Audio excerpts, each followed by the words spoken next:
আসসালামু আলাইকুম, আমি রাশেদ ফ্রম বং ইনোভেশন। আজকের দিনটা আমার জন্য অনেক স্পেশাল। এতদিন ধরে পরিশ্রম করে যে হোমমেড ইলেকট্রিক স্কুটারটা তৈরি করেছি, আজকে তার চূড়ান্ত টেস্ট করার সময়। তাই রাস্তায় নামার পূর্বে সেফটির জন্য স্কুটারের সব বডি পার্টস চেক করে নিতে হবে। Throttle, brake, gear switching, motor সারা পাচ্ছি কিনা সব কিছু চেক করে নিলাম। এরপর স্কুটারে চাবি ইনসার্ট করে পুরো সিস্টেমকে অন করতে হবে। ইন্ডিকেটর লাইট ঠিকঠাক মতো কাজ করছে কিনা সেটা টেস্ট করলাম, কারণ রাতে চালানোর সময় যদি ইন্ডিকেটর না চলে তাহলে অন্য গাড়ির সাথে সংঘর্ষের ঝুঁকি থাকে। তখন রোডে কেউ উঠে পড়লে মামলাও খেতে পারি, তাই এই ক্ষেত্রে রিস্ক নেওয়া যাবে না।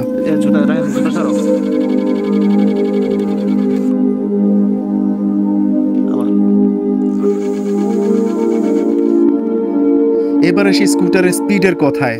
ফার্স্ট গিয়ারে পেয়েছি 15 to 18 kilometre per hour, second গিয়ারে ছিল 25 to 28 kilometre per hour, third এবং লাস্ট গিয়ারে পেয়েছি 35 to 40 কিলোমিটার পার আওয়ার পর্যন্ত স্পিড।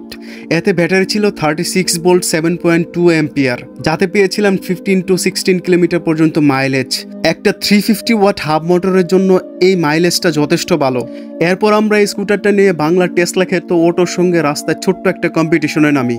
সেখানে সেকেন্ড গিয়ারেই খুব সহজে অটোকে অতিক্রম করতে পেরেছি, যা আমার জন্য ছিল একটা প্রমাণ এই স্কুটারটা সত্যিই কাজের। চলুন এবার জেনে নিই এই স্কুটারটির কিছু সুবিধা এবং অসুবিধা। প্রথমে সুবিধা দিয়ে স্টার্ট করি। এতে ফুল চার্জে ভালো স্পিড এবং ভালো battery backup possible. Gear switching system থাকায় গতি নিয়ন্ত্রণ করা সহজ হয়।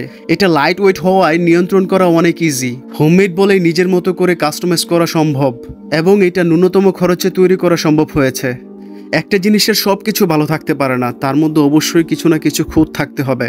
তাই এটাতেও কিছু সীমাবদ্ধতা রয়েছে, যেমন ব্যাটারি ক্যাপাসিটি কম হয়, মাইলেজ সীমিত। তবে ব্যাটারি ক্যাপাসিটি বাড়ালে লক্ষণীয়ভাবে মাইলেজ বাড়বে। আপ হিল বা উঁচু জায়গায় পারফরমেন্স কিছুটা কমে যায়, এবং ওজন বেশি হলে মোটরের লোড বাড়তে থাকে। তাই ভবিষ্যতে আমরা চেষ্টা করব আরও বড় ব্যাটারি, ডিস্ক ব্রেক, সাসপেনশন এবং নতুন ডিজাইন যুক্ত করার, যাতে স্কুটারটি একেবারে প্রফেশনাল লেভেলে পৌঁছে যায়। এই ছিল আজকের টেস্ট রাইড জার্নি। যদি ভিডিওটা ভালো লেগে থাকে তাহলে লাইক, কমেন্ট, সাবস্ক্রাইব আর শেয়ার করতে ভুলবেন না। ধন্যবাদ সবাইকে। আবার দেখা হবে নতুন কোনো ইনোভেশনে। আল্লাহ হাফেজ।